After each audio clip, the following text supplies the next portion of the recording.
Kementerian Imigrasi dan Pemasyarakatan di bawah kepemimpinan Agus Andrianto terus mengambil langkah tegas untuk memberantas kejahatan di lembaga pemasyarakatan.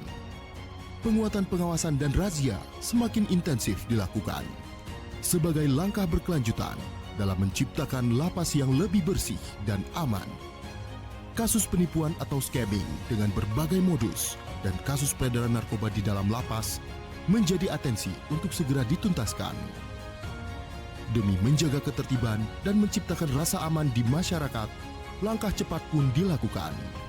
Bersinergi dengan aparat penegak hukum, antara lain Kepolisian Negara Republik Indonesia dan Badan Narkotika Nasional.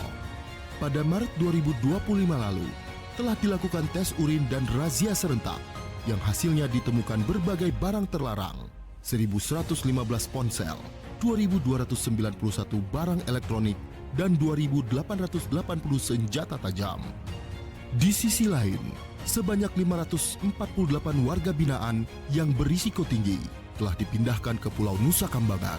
Berdasarkan hasil penindakan dan asesmen, narapidana tersebut terindikasi masih mengendalikan peredaran narkoba serta penipuan online dari lapas dan rutan sebelumnya. Selain itu, sepanjang November 2024 hingga April 2025, sebanyak 82 petugas pemasyarakatan pun telah mendapat hukuman disiplin hingga diberhentikan karena terlibat pelanggaran. Dengan detail, 4 orang kepala UPT dinonaktifkan, 14 orang pejabat struktural dinonaktifkan, 57 orang dilakukan pembinaan dan pengawasan, 2 orang petugas ditahan oleh BNNP, 2 orang kepala UPT dalam pemeriksaan, 2 orang pejabat struktural dalam pemeriksaan, dan 1 orang petugas dalam pemeriksaan.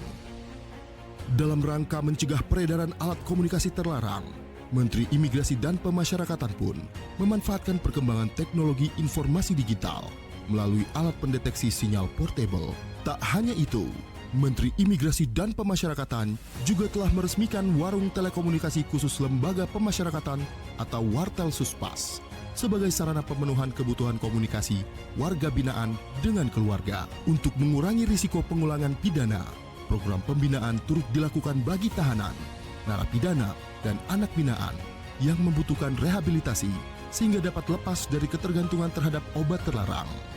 Telah dilakukan screening nafsa terhadap 10.172 warga binaan dan 3.345 di antaranya membutuhkan rehabilitasi.